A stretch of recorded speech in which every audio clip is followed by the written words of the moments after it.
Hello student, last class में अपन ने ठोस, द्रव और गैस तीनों के गुणों के बारे में सारा सब कुछ डिस्कस कर लिया था कि ठोस की क्या क्या प्रॉपर्टी होती है और लिक्विड की क्या प्रॉपर्टी होती है और गैस की क्या क्या प्रॉपर्टी होती है। कुछ पॉइंट हैं जो अपन यहाँ पे नोट लगा के डिस्कस करेंगे, ठीक है, क्योंकि इनसे रिलेटेड तुम्हारे क्वेश्चन दे रखे हैं, तो वो क्वेश्चन आपसे तभी बन पाएंगे जब आप इन चीजों के बारे में जानोगे। तो यहाँ पे नोट लगा के आपको लिखना है। देखो, नोट लगा के फर्स्ट पॉइंट, एक तो अपन को घनत्व को परिभाषित करना है।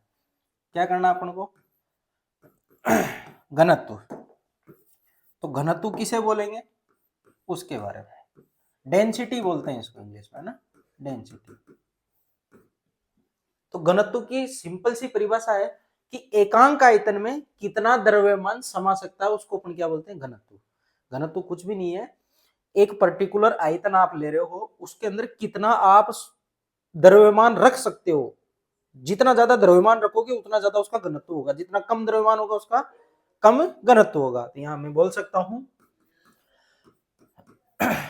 एकांक आयतन में उपस्थित एकांक आयतन में उपस्थित द्रव्यमान को घनत्व कहते हैं। तो क्या हो गया अपना फॉर्मूला? घनत्व बराबर द्रव्यमान बटा आयतन। द्रव्यमान बटा आयतन। द्रव्यमान को m से दर्शाते हैं, m मतलब मास, और आयतन को v से दर्शाते हैं, v मतलब वॉल्यूम, और घनत्व को d से दर्शाते हैं, d मतलब डेंसिटी। ठीक है, तो क्या हो गया फॉर्मूला? d बराबर m अपॉन v फॉर्मूला हो गया। ठीक है, अगर मैं इसकी यूनिट की बात करूं, इसका मात्रक, घनत्व का जो मात्रक होता है वो क्या होगा? तो मात्रक याद रखना, द्रव्यमान को सामान्यतः ग्राम में लिया जाता है। किस में लिया जाता है? ग्राम में। और आयतन को किस में लेते हैं? ml यानी मिलीलीटर। तो इसका मात्रक क्या हो गया? ग्राम पर मिलीलीटर। या आप दूसरा बोल सकते हो, मैं लिख देता हूं, 1 मिलीलीटर बराबर होता है 1 सेंटीमीटर के क्यूब के। ठीक है, 1 मिलीलीटर 1 सेंटीमीटर क्यूब के बराबर होता है। तो दूसरा मात्रक हो जाएगा ग्राम प्रति सेंटीमीटर क्यूब। तो दोनों सही है, दोनों वाली मात्रक सही है। ग्राम पर एमएल या ग्राम पर सेंटीमीटर क्यूब क्या हो गया? उसका आयतन। इसका मतलब ये होता है कि आप किसी एमएल वॉल्यूम के अंदर कितना ग्राम भार रख सकते हो, वही क्या होता है? घनत्व होता है। तो ये घनत्व के बारे में हुई। दूसरे पॉइंट की बात करते हैं अपन। दूसरा पॉइंट है अपना दृढ़ता से लेके, या इसको बोलते हैं रिजिडिटी, दृढ़ता। तो देखिए स्टूडेंट, दृढ़ता किसे बोलेंगे? सिंपल भाषा में अगर मैं आपको समझाऊं दृढ़ता के लिए, तो दृढ़ता होती है कि जो किसी भी पदार्थ के कण हैं वो कितने पास पास बंधे हुए हैं। जितने ज्यादा पास बंधे रहेंगे उसमें उतना ही आकर्षण बल होगा, और जितना ज्यादा आकर्षण बल होगा वो उतना ही दृढ़ होगा, मतलब मजबूती से बंधा रहेगा। तो सीधी सी बात कर सकते हैं कि ठोस अवस्था के अंदर जो कण रहते हैं वो बहुत पास पास रहते हैं, गैस अवस्था के अंदर कण रहते हैं वो दूर दूर रहते हैं। तो ठोस में दृढ़ता ज्यादा होती है, गैस में दृढ़ता कम होती है। तो यहां लिख देता हूं मैं दृढ़ता के बारे में कि किसी पदार्थ में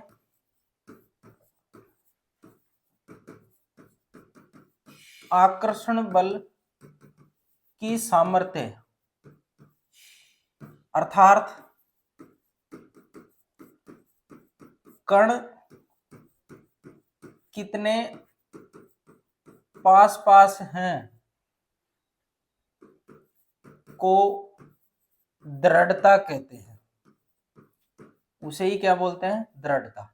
यानी दृढ़ता का मतलब हो गया कण पास पास होनी चाहिए। ठीक है, अब मैं बात करूं दृढ़ता की, तो आपको पता है सबसे ज्यादा कण कहां पास पास होते हैं? ठोसों में। उससे कम द्रव में, और सबसे कम गैस में।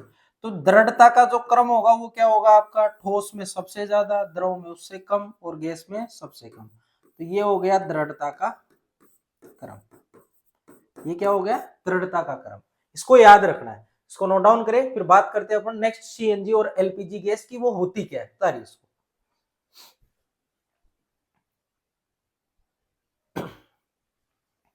नेक्स्ट थर्ड पॉइंट है नोट का, थर्ड पॉइंट में देखो इंपॉर्टेंट है ये, आप आगे जब साइंस लोगे तब हायर क्लास में भी आप ऐसी चीजों को पढ़ते हो। अगर किसी गैस को, ध्यान से सुनना, किसी गैस को अगर आप उच्च दाब पर, यानी दाब बहुत ज्यादा कर रखा है, तापमान आपने कम कर रखा है, उच्च दाब और कम ताप पे अगर आप किसी गैस को रखते हो तो वो संपीड़ित गैस कहलाती है। क्या कहलाती है? ध्यान से सुना, किसी गैस को उच्च दाब व निम्न ताप पर रखना क्या कहलाता है? संपीड़न या संपीड़ित गैस कहलाती है। संपीड़ित गैस में अगर दाब और ज्यादा लगा दिए तो वो लिक्विड में आ जाती है, तो वो बन जाती है एलपीजी। अगर वो द्रव में नहीं आती है, गैस में ही रहती है लेकिन संपीड़ित हो रखी है, तो उस प्रकार की गैस को बोलते हैं सीएनजी, संपीड़ित प्राकृतिक गैस। ठीक है, तो मैं यहां पे लिख देता हूं, किसी गैस को उच्च दाब, ध्यान से सुनना, दाब यहां पे क्या है? उच्च है, वह निम्न ताप पर, उच्च दाब व निम्न ताप पर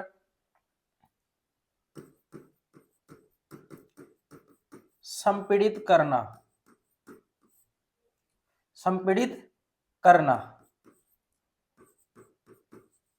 संपीड़ित गैस कहलाती है। वही क्या होती है? संपीड़ित गैस कहलाती है, यानी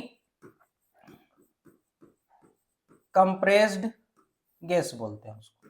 उसको क्या बोलते हैं? संपीड़ित गैस बोलते हैं। संपीड़न का मतलब होता है गैस के कण दूर दूर थे, आपने बाहर से दाब लगाया तो वो क्या हो गए? कण पास पास आने लग गए। आई बात समझ में? दाब ज्यादा होता जाएगा तो वो जो कण है वो पास पास आते जाएंगे। उस फिनोमिनन को या उस व्यवहार को अपन क्या बोलते हैं? संपीड़ित गैस बोलते हैं। ठीक है, उसको क्या बोलते हैं अपन? संपीड़ित गैस बोलते हैं, या अपन बोलते हैं संपीड़न बोलते हैं। ठीक है, अब जो संपीड़न होगा, संपीड़न से अपन को दो तरीके की गैसें मिलती है। संपीड़न से अपन को दो तरीके की गैसें मिलती है। कौन कौन सी मिलती है? मैं लिख देता हूं, संपीड़न से दो प्रकार की गैसें मिलती है। और कौन कौन सी मिलती है संपीड़न से? एक तो मिलती है एलपीजी, जिसको बोलते हैं लिक्विड पेट्रोलियम गैस। ठीक है, द्रवित पेट्रोलियम गैस, इसको बोलते हैं अपन लिक्विड पेट्रोलियम गैस। ठीक है, और दूसरी होती है सीएनजी, इसको बोलते हैं कंप्रेस्ड नेचुरल गैस,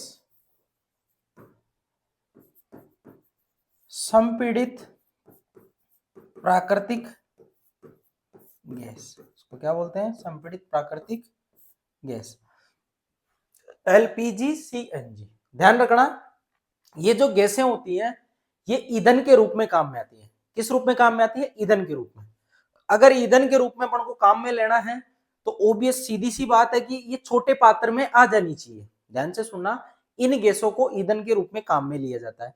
अगर ये गैसें छोटे पात्र में अगर अपन को मिल जाए तो अपन आराम से कैरी कर सकते हैं। जैसे सीएनजी की गाड़ी आती है, अगर गैस को आपको सीएनजी गाड़ी के साथ रखना है, उसको चलाना है, तो आप क्या करोगे? उसको सिलेंडर में रखोगे। तो गैस को सिलेंडर में रखने का एक ही तरीका है कि उसको उच्च दाब पर भर दो, वो गैस क्या हो जाएगी? आपकी संपीड़ित गैस हो जाएगी। वो क्या हो जाएगी? संपीड़ित गैस। तो गैस के कण क्या है? दूर दूर रहते हैं, जगह ज्यादा घेरते हैं, तो उच्च दाब पर इनको क्या किया जाता है? छोटे पात्रों में रखा जाता है, इसीलिए इनको बोला जाता है संपीड़ित गैस। क्या बोलते हैं इनको? संपीड़ित गैस। वो कौन कौन सी है? एलपीजी और सीएनजी। एलपीजी मतलब द्रवित पेट्रोलियम गैस, और सीएनजी मतलब संपीड़ित प्राकृतिक गैस। इसमें ये गैस अवस्था में रहती है, और इसके अंदर ये द्रवित जो पेट्रोलियम है ये लिक्विड फॉर्म में आ जाता है। किस में आ जाता है? ये द्रव फॉर्म में आ जाता है। मैं यहां लिख देता हूं, यहां पेट्रोल गैस द्रव अवस्था में होता है। ठीक है, और अगर मैं सीएनजी की बात करूं तो ये गैस अवस्था में रहती है लेकिन संपीड़ित गैस होती है, कण बहुत पास पास आ जाते हैं। यानी आप ज्यादा और दाब लगा लो तो ये किस में चेंज हो जाएगी? ये लिक्विड में चेंज हो जाएगी। किसमें चेंज हो जाएगी, लिक्विड में। ऐसे ही अस्पतालों के अंदर ऑक्सीजन के जो टैंक रहते हैं, ऑक्सीजन के जो सिलेंडर रहते हैं, उनको भी संपीड़ित गैस बोला जाता है, क्योंकि वो उच्च दाब पर भरे हुए रहते हैं। ठीक है, तो ऐसे में और उदाहरण ले सकता हूं, अस्पतालों में O2 लिख रहा हूं मैं ना, O2 मतलब oxygen, oxygen cylinder, oxygen cylinder संपीड़ित गैस होते हैं, संपीड़ित गैस होते हैं, संपीड़ित गैस रखते हैं, संपीड़ित गैस रखते हैं।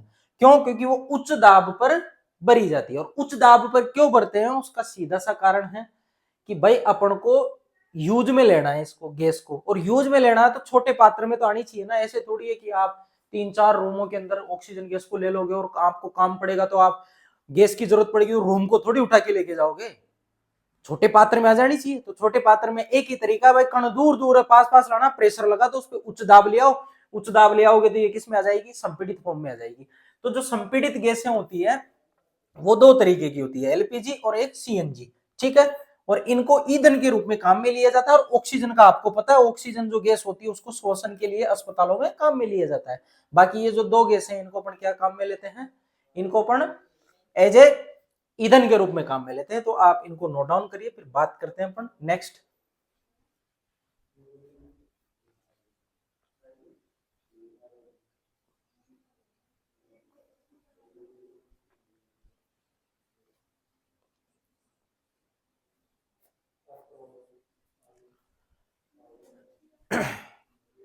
देखो इधर, अब मैं बात करता हूं, अपने एक टेबल बना देता हूं ठोस, द्रव और गैस की। तो आप वो टेबल बना लेना, उससे आपको सारी चीजें क्या हो जाएगी, याद हो जाएगी। ठीक है, तो मैं टेबल बना देता हूं। देखो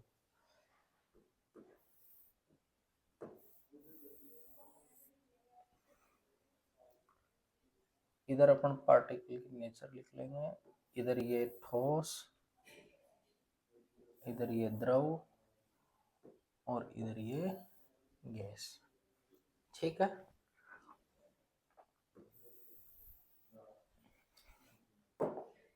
इधर ले लेता हूं मैं गुण ठोस,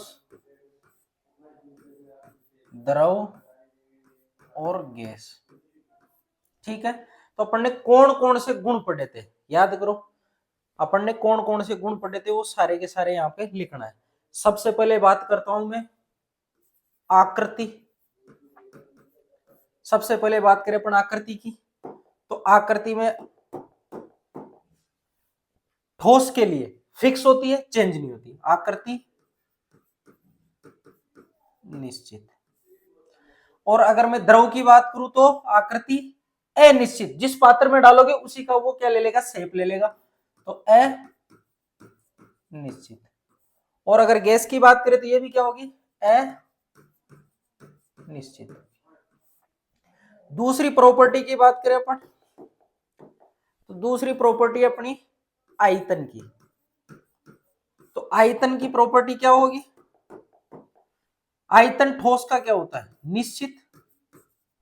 और अगर मैं बात करूं द्रव का, तो 1 लीटर लेोगे आप तो उसका आयतन तो 1 लीटर रहेगा ना, चाहे आप उसको लोटे में डालो, चाहे गिलास में डालो, किसी में डालो, आयतन चेंज नहीं होता। हाँ, आकृति उसकी चेंज हो जाती है, क्योंकि जिस पात्र में डालोगे उस पात्र में वो शेप ले लेता है, क्योंकि इनके कणों के मध्य आकर्षण बल कम होता है, इसलिए पार्टिकल को जैसे डालोगे वैसे उस शेप में वो आ जाते हैं।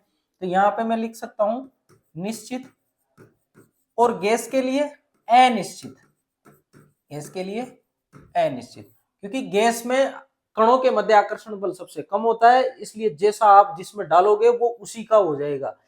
क्यूब में डालोगे तो आयतन क्यूब के बराबर हो जाएगा, गोले में डालोगे तो आयतन गोले के बराबर हो जाएगा, जिसमें डालोगे उसके अकॉर्डिंग हो जाएगा। नेक्स्ट बात करते हैं अपन, नेक्स्ट नेक्स्ट घनत्व की, डी। ठोसों का घनत्व उच्च होता है, ठोसों का घनत्व उच्च होता है, उच्च घनत्व यानी सबसे ज्यादा इनका होगा। मैं यहां लिख सकता हूं, सॉरी, ठोस व गैसों के मध्य, गैसों के मध्य। इनका घनत्व क्या होता है, ठोस व गैसों के मध्य। और मैं इनकी बात करूं गैसों की, तो न्यूनतम घनत्व, सबसे कम घनत्व होता है, सबसे कम घनत्व। नेक्स्ट बात करें अपन किसकी, घनत्व के बाद आकर्षण बल। आकर्षण बल सर्वाधिक होता है ठोसों में, सर्वाधिक आकर्षण। और बात करें किसकी, द्रव की, ठोस व गैसों के मध्य, मतलब मिड में आएगा ये तो। और ये न्यूनतम आकर्षण। बात करें अपन किसकी, संपीड्यता की। बात करें किसकी, संपीड्यता की।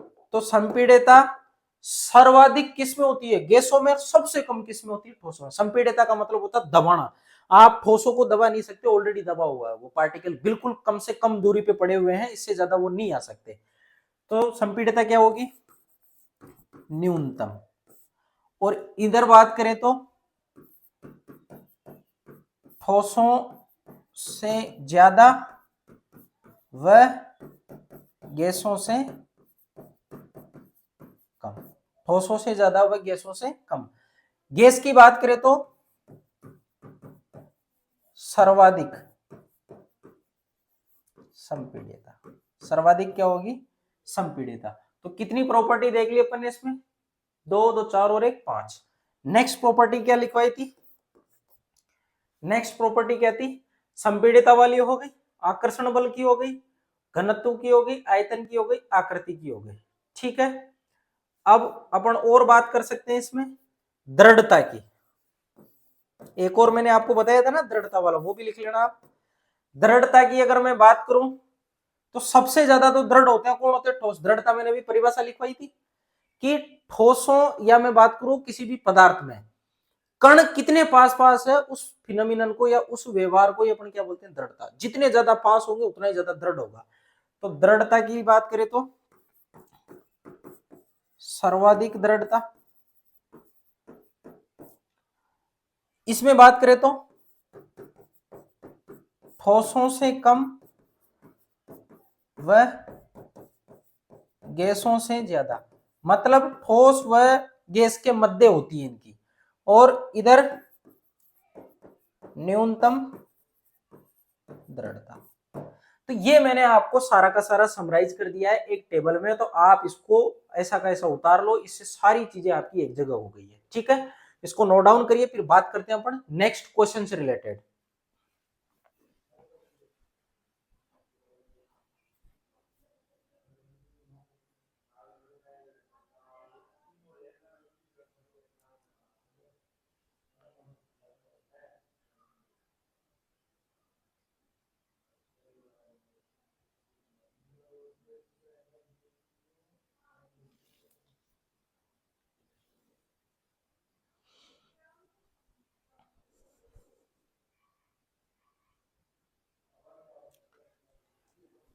देखो, नेक्स्ट अपन बात करते हैं अपन क्वेश्चन से रिलेटेड।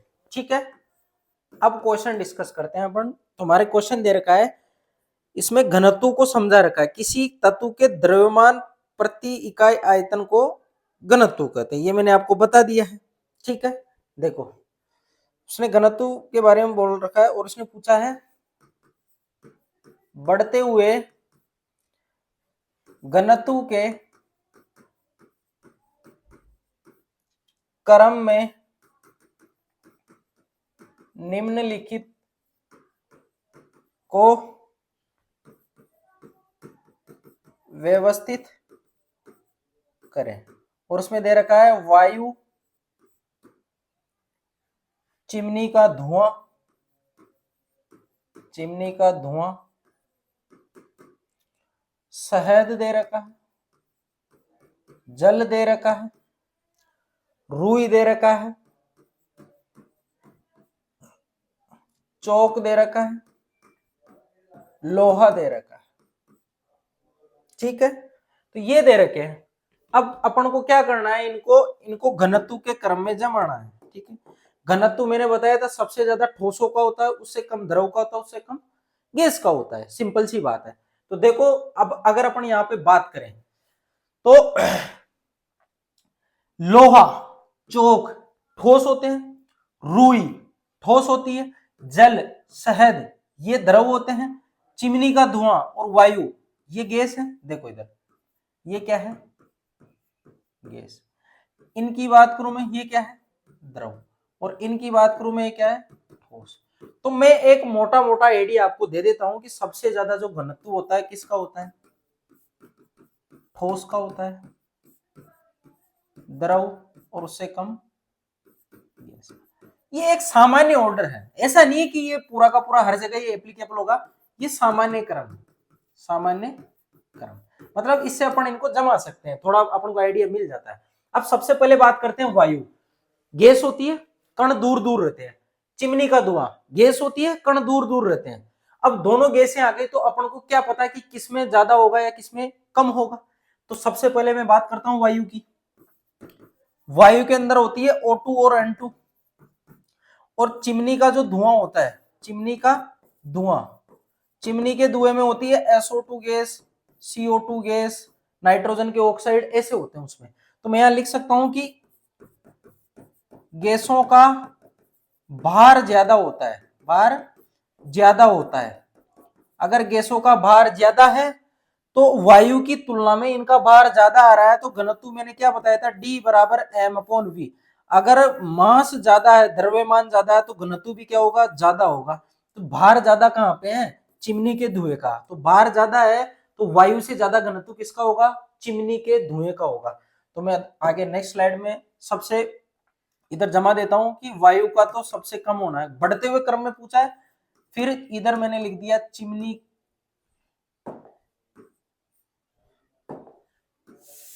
चिमनी का धुआं, यानी चिमनी के धुआं का ज्यादा होगा वायु से, ये मैंने बता दिया। और उसका कारण क्या है, क्योंकि इसमें भारी गैसें रहती है, इसका द्रव्यमान ज्यादा होता है, इसलिए मैंने आगे लिख दिया।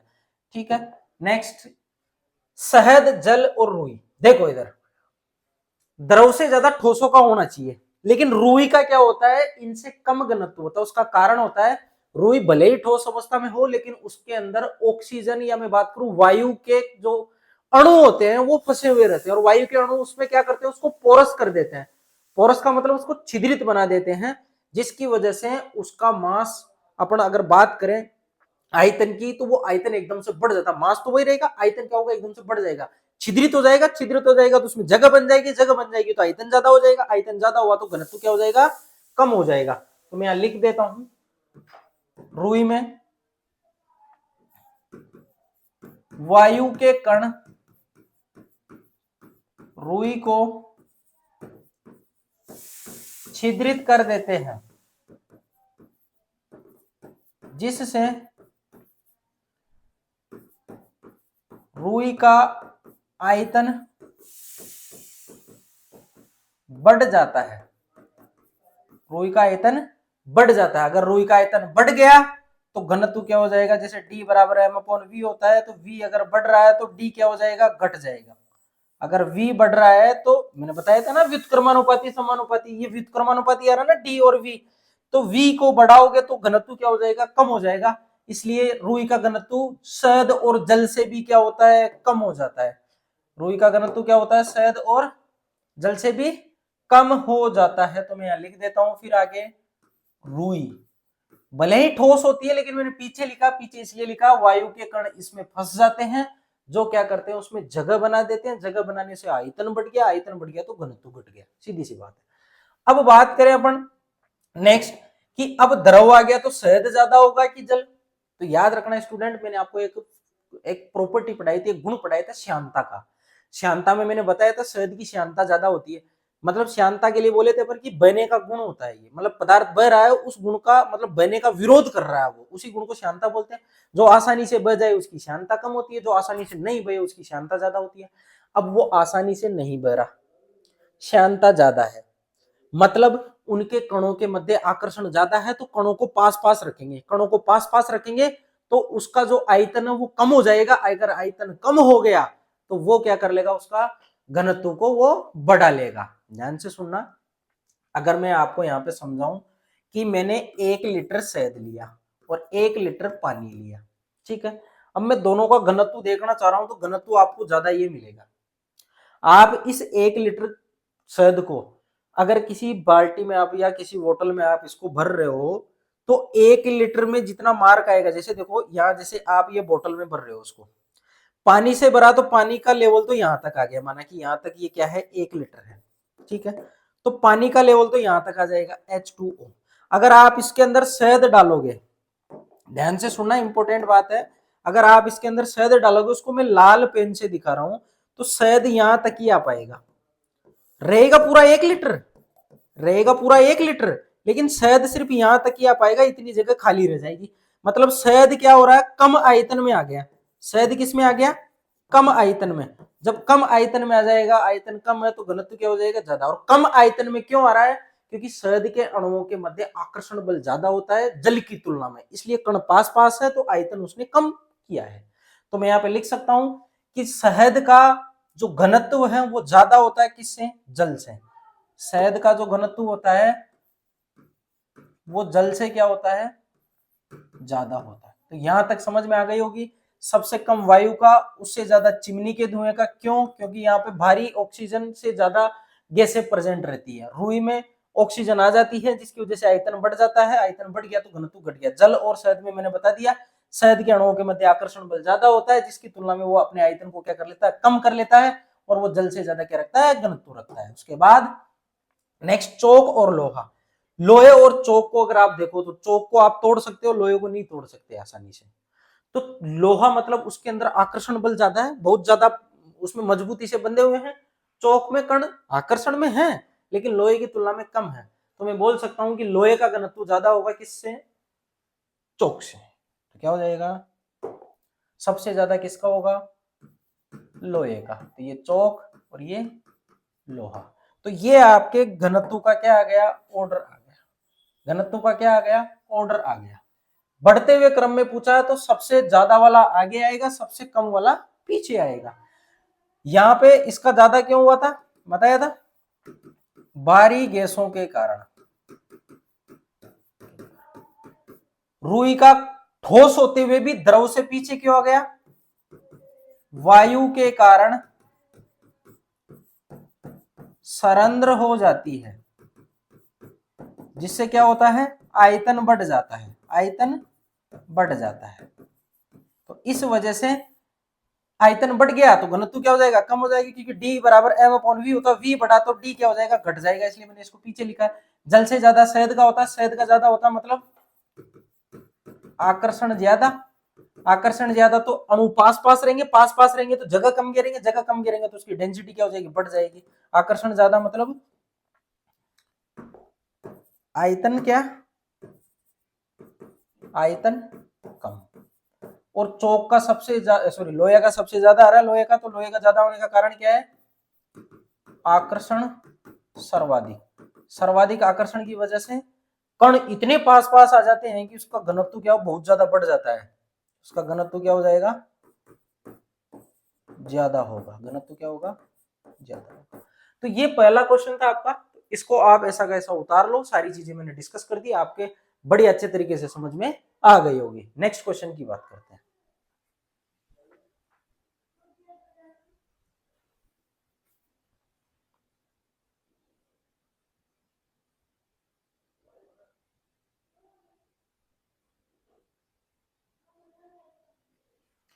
देखो इधर नेक्स्ट क्वेश्चन है सेकंड नंबर का, उसमें ए दे रखा है, पदार्थ की विभिन्न अवस्थाओं के गुणों में होने वाले अंतर को सारणीबद्ध कीजिए।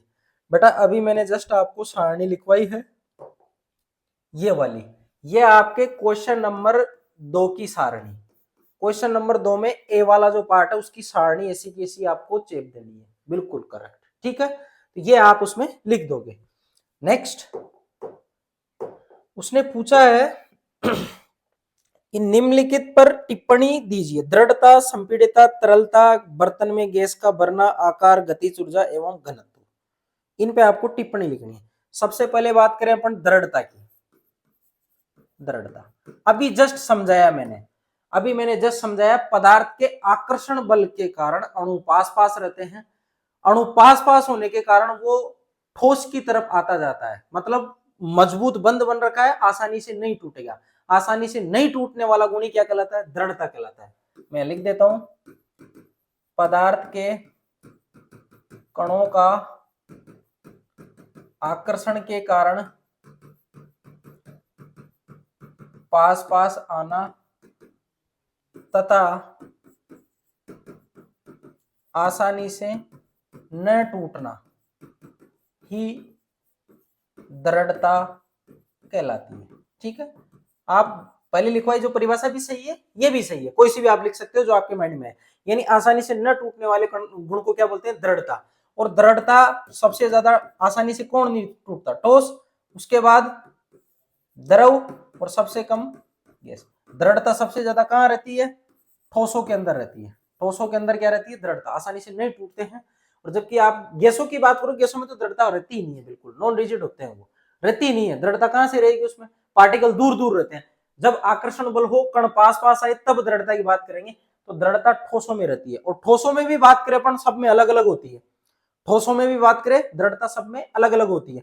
जैसे मैं रबर की बात करूं, जैसे देखो चौक है, रबर है और लोहा है, तो दृढ़ता सबसे ज्यादा किसमें होगी? आपको पता है, जो आसानी से नहीं टूटेगा। कौन नहीं टूटेगा? लोहा।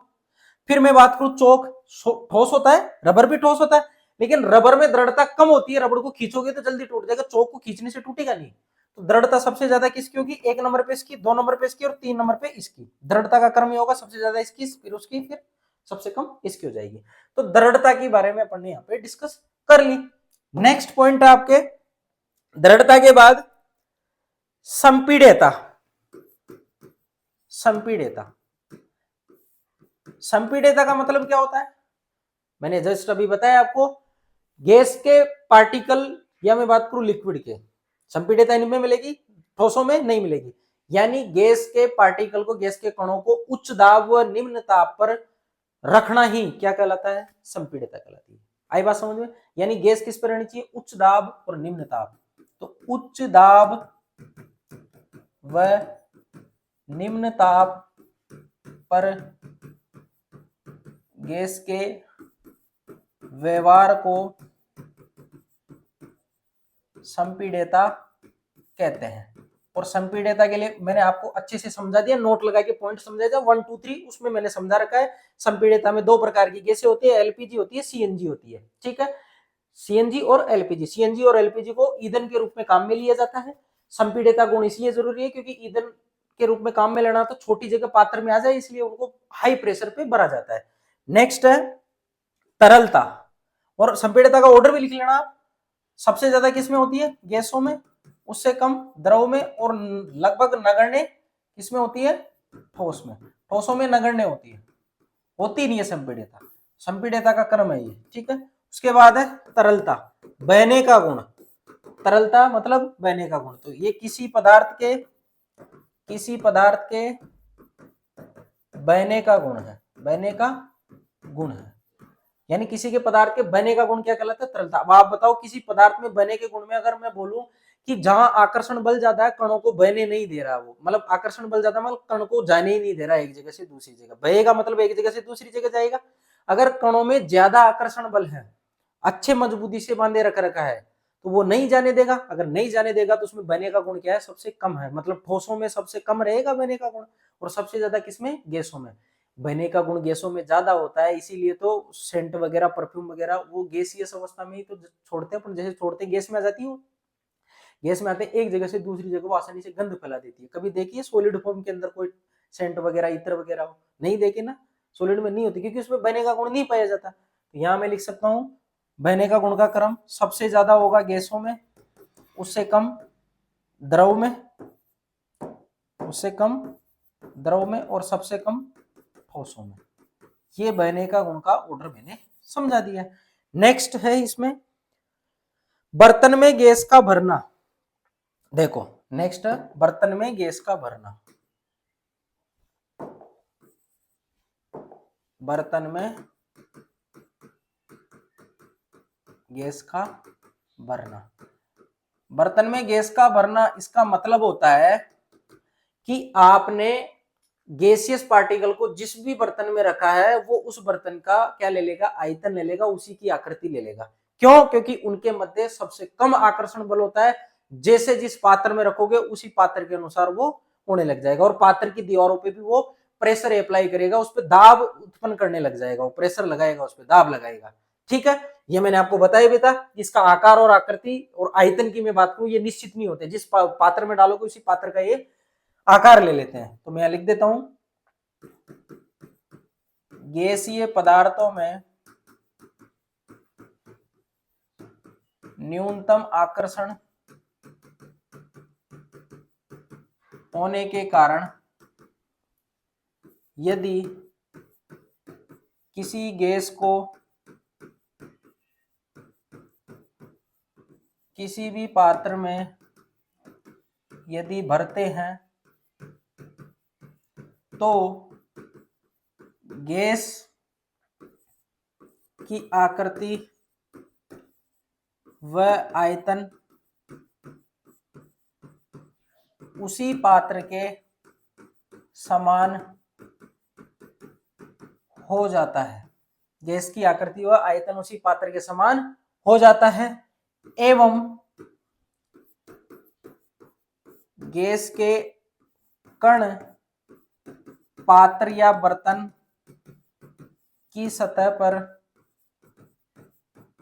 दाब आरोपित करते हैं। और दाब आरोपित क्यों कर रहे हैं? क्योंकि कणों में आकर्षण बल ही नहीं है, इसलिए दाब आरोपित कर रहे हैं। आएंगे दीवार के टक्कर खाएंगे, जैसे टक्कर पड़ी तो उसके वो दाब लगा देगा, वह टक्कर पड़ेगी, हिट करेगा तो दाब लगेगा। जैसे आप खड़े हो, आपके पीछे से कोई धक्का मारे तो आपको दाब का महसूस होगा। ऐसे ही इनमें आकर्षण बल क्या होता है, सबसे कम होता है, जिसकी वजह से ये दाब आरोपित करते हैं। आई बात समझ में? नेक्स्ट है आकार का, नेक्स्ट है आकार, इसी में समझा देता हूं मैं। नेक्स्ट प्रॉपर्टी है आकार। देखो आकार हर एक सॉलिड का फिक्स होता है, हर एक सॉलिड का फिक्स होता है। यानी इस त्रिविम में, त्रिविम का मतलब होता है इस स्पेस में, एक्स वाई जेड डायरेक्शन में जो कणों के व्यवस्था का क्रम होता है उसी को अपन क्या बोल देते हैं, आकार बोल देते हैं। तो मैं लिख देता हूं, त्रिविम में कणों, त्रिविम का मतलब एक्स वाई जेड, यानी 3D की बात चल रही है। 3D के अंदर कणों का व्यवस्था का क्रम आकार कहलाता है। भाई ये इसका आकार है, ये इसकी आकृति है, ठीक है। 3D में किस हिसाब से वो रह रहा है, किस हिसाब से वो एग्जिस्ट कर रहा है, वो क्या है, उसका आकार, या आप और भी लिख लो आकृति भी इसी से रिलेटेड है ना। ये दोनों सेम, सॉलिड के लिए अगर मैं बात करूं तो सेम है, और उनके लिए बात करेंगे तो वो डिफरेंट हो जाएगी, ठीक है। अगर मैं आकार की बात करूं, ठोसों में आकार निश्चित होता है। अगर मैं बात करूं गैस व द्रव की, तो इसमें आकार अनिश्चित होता है, निश्चित नहीं होता है, ठीक है। ठोसों का निश्चित होता है, गैस व द्रव का अनिश्चित होता है। तो ये हो गया उनका आकार से रिलेटेड। नेक्स्ट पॉइंट है गतिज ऊर्जा। नेक्स्ट है गतिज ऊर्जा, गतिज ऊर्जा। तो गतिज ऊर्जा किसे बोलते हैं? कणों के गति के कारण जो निहित ऊर्जा रहती है, गति के लिए जो ऊर्जा आवश्यकता होती है वो क्या कहलाती है, गतिज ऊर्जा। तो कणों की गति के लिए निहित ऊर्जा या आवश्यक ऊर्जा, ऐसा भी लिख सकते हो आप, आवश्यक ऊर्जा गतिज ऊर्जा कहलाती है, गतिज ऊर्जा कहलाती है, ठीक है। इसको अपन क्या बोलते हैं, गतिज ऊर्जा। और गतिज ऊर्जा के लिए आप समझा सकते हो कि जहां पे कणों के मध्य सबसे कम आकर्षण होगा वहां की गतिज ऊर्जा ज्यादा होगी। यानी मैं बात कर सकता हूँ गैसों की गतिज ऊर्जा ज्यादा होती है, उससे कम किसकी, ठोसों की, और द्रव की, और उससे कम ठोसों की, ठीक है। गतिज ऊर्जा तापमान पे निर्भर करती है। गतिज ऊर्जा जो होती है, मैंने बताया था इसको काइनेटिक एनर्जी बोलते हैं। ये तापमान के अंडर रूट टी के क्या होती है, समानुपाती होती है। यानी उच्च ताप जहां पे रहेगा वहां गतिज ऊर्जा ज्यादा होगी, और तापमान अगर निम्न रहेगा तो वहां गतिज ऊर्जा निम्न रहेगी, गतिज ऊर्जा निम्न। तो ये हुआ गतिज ऊर्जा से रिलेटेड। इसको नोट डाउन करिए, फिर बात करते हैं नेक्स्ट।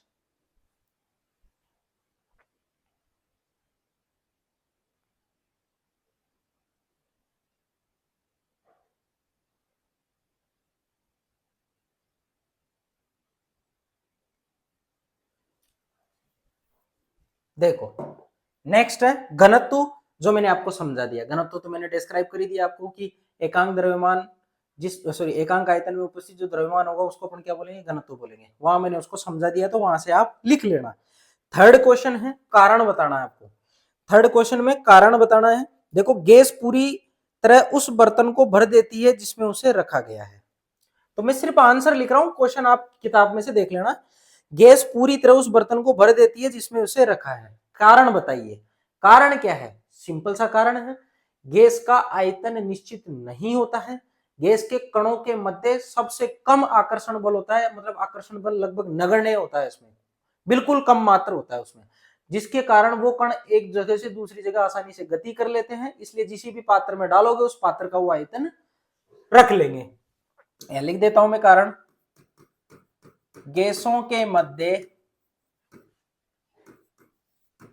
न्यूनतम आकर्षण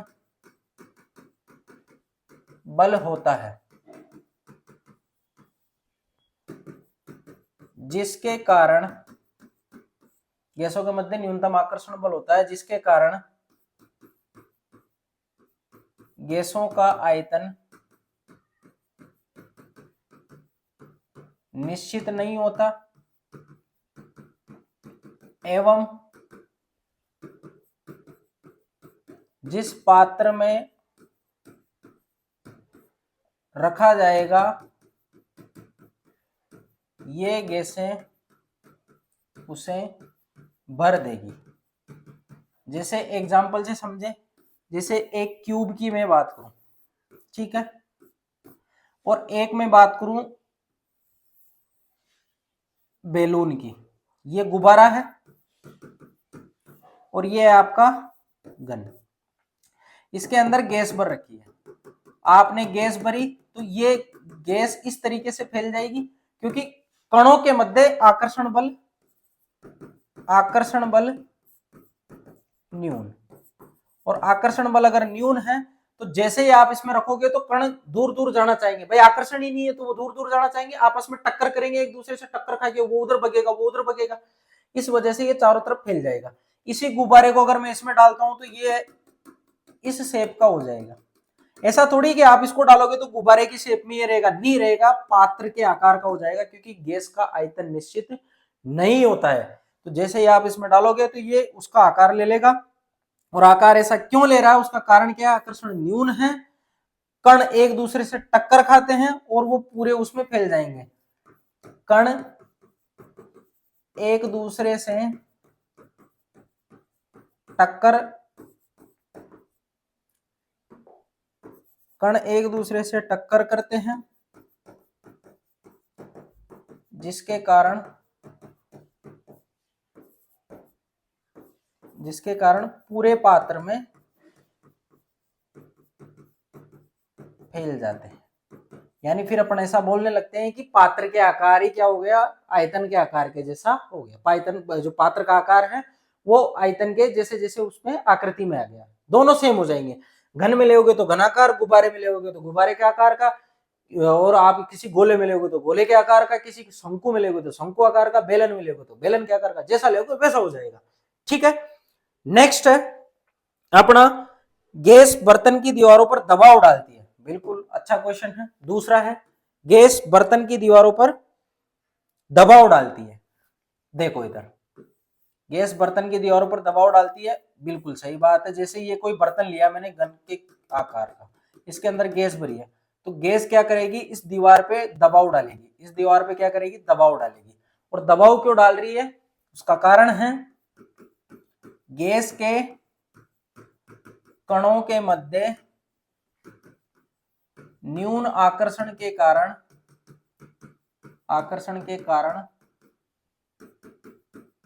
गैस के कण एक दूसरे से टक्कर करते हैं, जिससे कण पात्र की दीवार पर बल आरोपित करने लगते हैं। यही बल दबाव उत्पन्न करता है। और कैसे टक्कर करते हैं? जैसे ये गैस का कण है, ये गैस का कण इसके टक्कर दिया, इसमें क्या हो रही है? टक्कर हो रही है। जैसे ये पात्र की दीवार है, ये क्या है? पात्र की दीवार, ये दीवार है। जैसे ही कण ये इसके टक्कर करेगा, टक्कर करने का मतलब है इसने इसको ऊर्जा दे दी, ऊर्जा स्थानांतरण, ऊर्जा दे दी। तो ऊर्जा देते ही अब इसको ऊर्जा मिल जाएगी तो ये रुकेगा थोड़ी, ये भी भगेगा। ये इसके ऊपर क्या लगाता है? दबाव लगाता है, एफ, इसको बोलते हैं बल। क्या लगाता है? बल लगाता है। और यही बल किसको उत्पन्न करता है? दबाव को उत्पन्न करता है। यानी अपन बोल सकते हैं कि गैसें जो होती है पात्र पर ज्यादा दबाव डालती है बजाय किसके? ठोस और द्रव के। क्यों? क्योंकि उसमें आकर्षण कम होता है, कण एक दूसरे से टक्कर करते हैं, एक दूसरे से टक्कर से वो उस पर बल लगाएगा, बल लगाएगा तो दबाव उत्पन्न होगा। सिंपल सी बात है, बिल्कुल इजी। नेक्स्ट, लकड़ी की मेज ठोस कहलाती है। कुछ भी नहीं है इसमें तो, है चुन्नू मुन्नू टाइप के क्वेश्चन है। लकड़ी की मेज ठोस कहलाती है, क्यों? मेज ठोस क्यों होती है? ठीक है, उसको ठोस क्यों बोला है? उसको ठोस इसलिए बोला है, आकृति निश्चित, आयतन निश्चित, कणों के मध्य सर्वाधिक आकर्षण, कणों के मध्य सर्वाधिक आकर्षण है, और उच्च दृढ़ता है, उच्च दृढ़ता है। इस वजह से अपन क्या बोला? मेज को ठोस बोला है। ठीक है, आकार निश्चित है, आयतन निश्चित है, कणों के मध्य सर्वाधिक आकर्षण है, उच्च दृढ़ता है। आकर्षण सर्वाधिक है, इसका मतलब उसकी दृढ़ता क्या है? उच्च, आसानी से नहीं टूटेगी। इसलिए मेज को अपन क्या बोलते हैं? ठोस बोलते हैं। इसको नोट डाउन करिए, फिर बात करते हैं नेक्स्ट।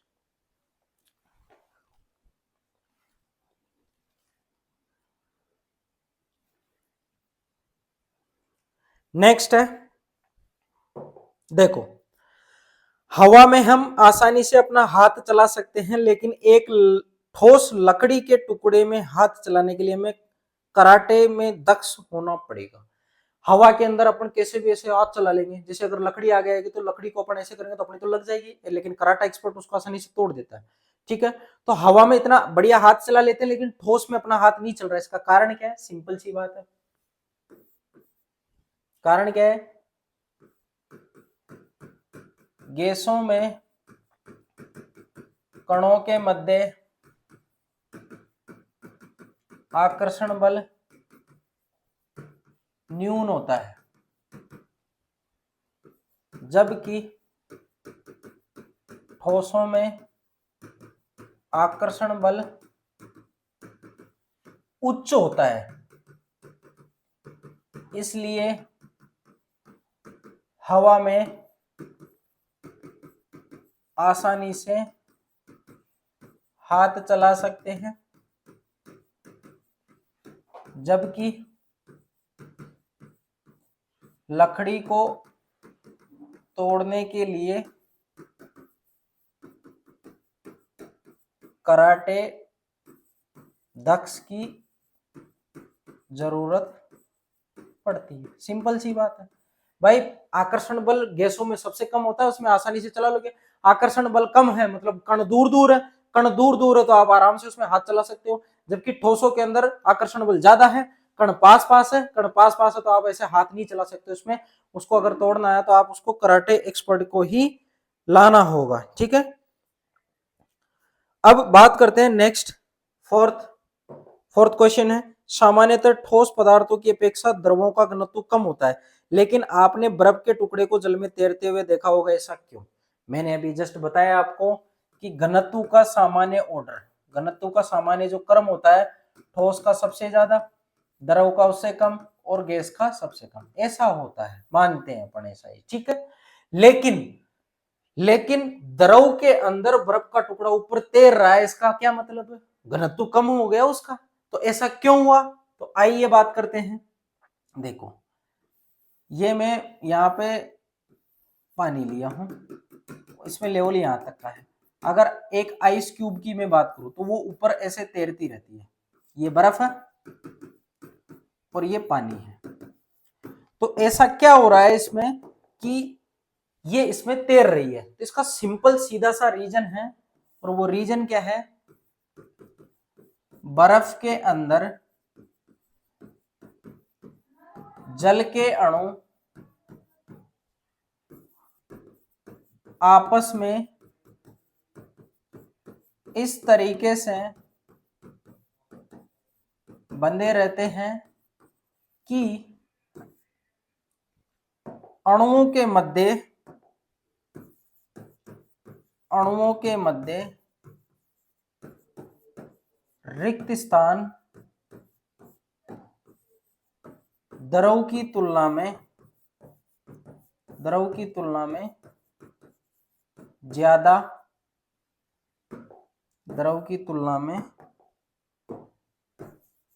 ज्यादा होता है। अर्थात मैं ऐसा बोल सकता हूं कि बर्फ का आयतन ज्यादा होता है जल की तुलना में। अब बर्फ का आयतन ज्यादा हो गया, देखो D बराबर m/v। मैंने बोला कि V बर्फ का ज्यादा होता है किससे, V जल से। अगर बर्फ का ज्यादा है आयतन तो घनत्व क्या हो जाएगा, कम हो जाएगा। तो मैं लिख देता हूं, इसी कारण डेंसिटी जो होती है किसकी, जल की, वो ज्यादा रहती है किससे, D बर्फ से। भाई उल्टे होते हैं ना बर्फ और घनत्व और आयतन एक दूसरे के उल्टे होते हैं, व्युत्क्रम होते हैं। तो बर्फ का अगर आयतन ज्यादा है तो उसका घनत्व क्या हो जाएगा, कम हो जाएगा। तो घनत्व कम हो जाने के कारण बर्फ आसान उसमें पानी में क्या तैरती रहती है। मैं लिख देता हूं आगे, नेक्स्ट उसमें लिख देता हूं मैं, बर्फ के कम घनत्व के कारण यह पानी की सतह पर, ऐसा लिख लेना सही, पानी की सतह पर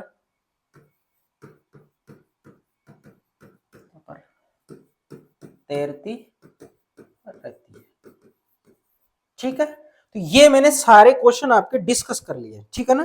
पहले भी मैंने 3-4 क्वेश्चन डिस्कस किए थे, अभी भी मैंने सारे आपको 1 बाय 1 विद एग्जांपल विद कारण से सारे सब कुछ समझा दिए हैं।